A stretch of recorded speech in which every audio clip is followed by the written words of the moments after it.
σε αυτή τη ραστόνη που έχουμε εδώ και πολλά χρόνια σαν χώρα, με όλα αυτά τα οποία γίνονται και σε άλλες περιπτώσεις θα έχει βγει ο κόσμος έξω, απλώς έχει μια ητοπάθεια μεγάλη, έγινε ένα πράγμα το οποίο το αποκαλώ παράγοντα Χ.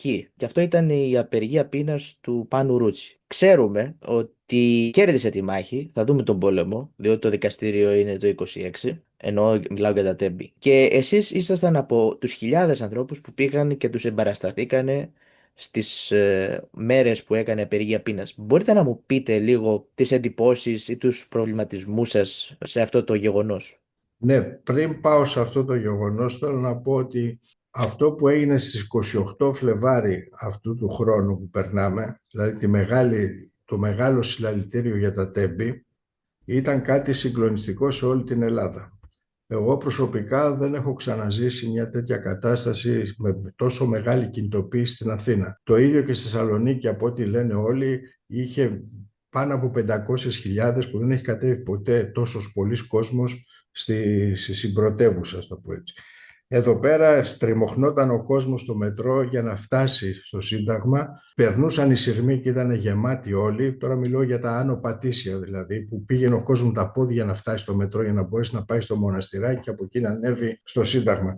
Και ο κόσμος δεν τον ένοιαζε η ταλαιπωρία και ένιωθε ότι πρέπει να πάει εκεί, να φτάσει εκεί. Το ένιωθε σαν μια ηθική του υποχρέωση να φτάσει στο Σύνταγμα εκείνη τη μέρα. Ήταν μια συγκλονιστική στιγμή. Το λέω αυτό για να γίνει κατανοητό ότι το θέμα των τεμπών βάζει την ηθική μέσα στο πολιτικό ζήτημα, βάζει κάποια αρχέτυπα που υπάρχουν, η μάνα, ο πατέρας, το παιδί, το άταφο, ο άταφος νεκρός, μια εξουσία που ασελγεί πάνω στους νεκρούς, που μπαζώνει, που συγκαλύπτει. Όλα αυτά παίζουν ένα τεράστιο ρόλο μέσα στη ψυχή των ανθρώπων και στο τρόπο που βλέπουν τα πράγματα, και δημιουργήθηκε ένα κίνημα πολύ μεγάλο. Τώρα με το Πάνο Ρούτσι, την απεργία πείνας που έκανε ζητώντας το απλό και το δικαίωμα που έχει καθένας να κάνει μια εκταφή και να εξετάσει τις αιτίες για τις οποίες ή τους όρους μέσα από τους οποίους βρήκε το θάνατο το παιδί του, γιατί στους ανθρώπους αυτούς τους δώσαν σακούλες με λείψανα, με οστά, με αυτά, δηλαδή δεν είδανε τίποτα, δεν είδανε ούτε καν τους νεκρούς τους δηλαδή. Και αυτά τα πολύ τραγικά πράγματα ζητούσαν οι γονείς και έχουν κάνει πολλές αιτήσεις, ο κύριος Παύλος Ασλανίδης και άλλοι, να γίνουν εκταφές και τα έχουν απορρίψει αυτές τις αιτήσεις, όπου ο Πάνος Ρούτσης ένα πρωί πήρε την απόφαση να πάει να ξεκινήσει απεργία πείνας στο Σύνταγμα. Πήρε μια φωτογραφία μεγάλη του γιού του και μια μικρή βαλιτσούλα με κάποια ρούχα που μπορεί να χρειάζονταν και βρήκε μια καρέκλα και έκατσε εκεί. Μόλις έκανε αυτή την κίνηση συσπυρώθηκε πάρα πολλοί κόσμος και άρχισε κόσμος να φέρνει νερά, στήθηκε μια σκηνή για να μπορεί να κοιμάται τα βράδια. Αυτά όλα οργανωθήκανε μετά. Αυτός πήγε με ένα βαλιτσάκι και μόνο μια φωτική, είπε ότι εγώ θα κάνω απεργία πείνας εδώ μέχρι να πεθάνω, φτάνει να ικανοποιηθεί το αίτημά μου να ξεθάψω το παιδί και να κάνω εξετάσεις για τοξικολογικές και τα λοιπά, για να μάθω την αλήθεια, να δω τι ακριβώς συνέβη.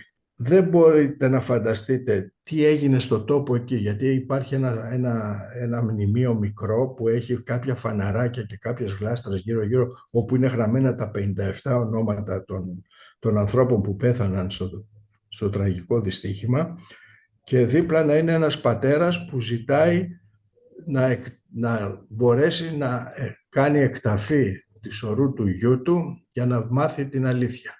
Και άρχισε να έρχεται κόσμος από παντού. Πέρασαν εκατοντάδες χιλιάδες άνθρωποι.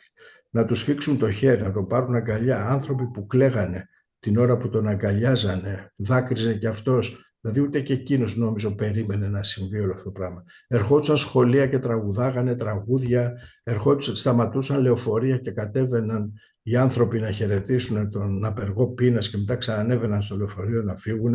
Ερχόντουσαν κάποια σωματεία. Εγώ είδα κάποιους πολιτές λαϊκών αγορών που ήρθανε με ένα πανό να συμπαρασταθούν στον απεργό πείνας. Άνθρωποι μένανε το βράδυ γύρω στο χώρο του Συντάγματος, υπήρχαν παρέες από νέα παιδιά που παίζανε τραγούδια, κυρίως του Λοΐζου και άλλα τραγούδια, δηλαδή έτσι μια ατμόσφαιρα, μια ανθρωπιά έβγαινε. Και εγώ είδα πάρα πολύ κόσμο που μου έκανε εντύπωση να φέρνει εικόνες, να φέρνει κομποσχήνια, να δίνει σημειώματα, να έχει ένα διπλωμένο χαρτάκι ο άλλος και να το δίνει του Πάνου Ήταν ένα Ρότσι. είδος προσκύνημα, σαν ένα είδος προσκύνημα. Ήτανε ένα νέο ιερό σε έναν ιερό χώρο που είναι το χώρος του Άγνου Στρατιώτη.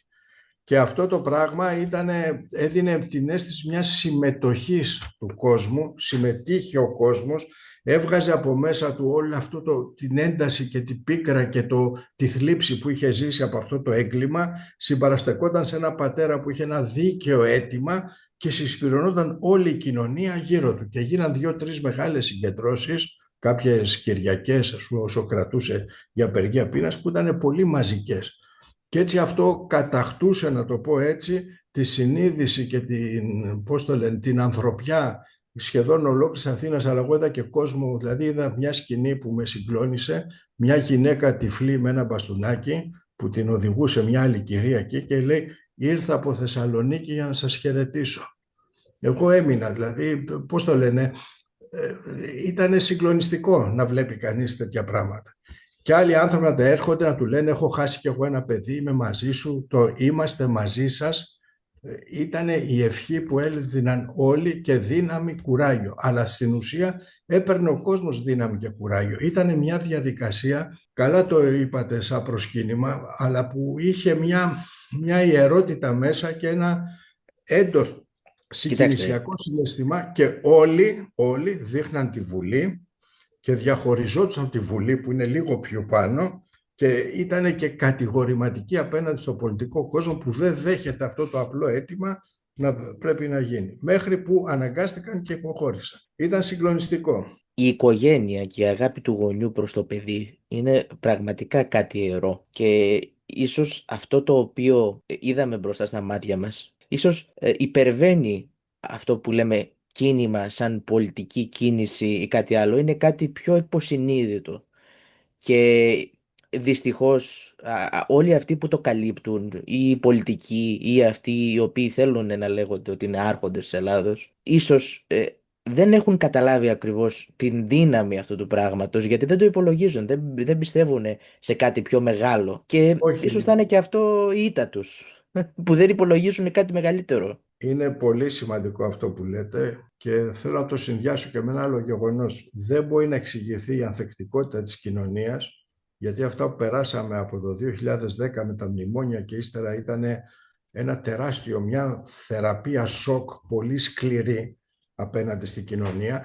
Δεν μπορεί να ερμηνευτεί η ανθεκτικότητα της κοινωνίας χωρίς την οικογενειακή αλληλεγγύη. Δηλαδή όταν είπα ότι υπήρχαν σπίτια που διατηρήθηκαν γιατί έμπαινε μια σύνταξη ενός γέροντα μέσα στο σπίτι, είναι μια αλήθεια που το καιρό της μεγάλης κρίσης το 2010-2012 που κλείσανε μαγαζιά, απολύθηκε κόσμος, αυτά και τα λοιπά, ήταν ίσως το μόνο εισόδημα που έμπαινε μέσα στο σπίτι γιατί η ανεργία είχε πάει στο 20-24%. Το λέω, οι οικογενειακοί δεσμοί παίζουν ένα σημαντικό ρόλο. Όλη η woke κουλτούρα θέλει να διαλύσει κάθε κοινωνικό δεσμό, θεωρεί ακόμα και την οικογένεια σαν κάτι ξεπερασμένο που δεν έχει και λεφτά κτλ. Αλλά αυτή τη στιγμή η οικογένεια μπορεί να είναι ένα κύτταρο αντίστασης μπροστά σε όλα αυτά που γίνονται και ο ένας βοηθάει τον άλλον. Δεν θέλω να ωρεοποιήσω τις καταστάσεις. Μέσα σε κάθε οικογένεια και σε κάθε σώη υπάρχουν και καυγάδες, οι μικρότητες, ακόμα και ελεηνότητες πολλές φορές για κληρονομικά, για πράγματα, για αυτά κτλ. Αλλά η σχέση γονιού με παιδί, πέρα από κάποιες εξαιρέσεις που μπορεί να υπάρχει μια μεγάλη κόντρα, ας πούμε, του παιδιού με το γονέα ή του γονέα με το παιδί, ας πούμε, και κάποιες απαράδεκτες συμπεριφορές και από τις δύο πλευρές, πιστεύω ότι υπάρχει μια μεγάλη αγάπη και οι θυσίες και όλα αυτά που κάνουν οι γονείς για να μπορέσουν να εξασφαλίσουν κάτι καλύτερο για το παιδί τους είναι κάτι πολύ σημαντικό και πρέπει να διατηρηθεί γιατί είναι ένας χώρος, να το πω έτσι, και αντίστασης αλλά και ανθρωπιάς, ρε παιδάκι μου. Μπροστά σε αυτό, δηλαδή έχεις ένα σύστημα που σε διαλύει, έχεις ένα σύστημα που αποδιαρθρώνει, έχεις ένα σύστημα που σου λέει να γίνουμε ζούγκλα και ο ένας να τρώει τον άλλον, ακόμα και μια θέση παρκαρίσματος που να σκοτωθούν άνθρωποι δηλαδή. Και αυτός ο ατομικισμός και αυτός ο κινησμός, να το πω έτσι, πάει να επικρατήσει παντού και βλέπεις ότι αυτοί οι οικογενειακοί δεσμοί ή ακόμα και οι κοινωνικοί δεσμοί στο χωριό, στο καφενείο, στο ένα, παρόλο που υπάρχουν όλες οι μικροφασαρίες, εντάσεις και πώς το λένε, και κάποιες διχόνοιες ανάμεσα στους ανθρώπους, δεν είναι εύκολο να τσακωθούν, να ανταγωνιστούν κτλ. Αλλά τέλος πάντων μια ταυτότητα την έχει ανάγκη ο άνθρωπος.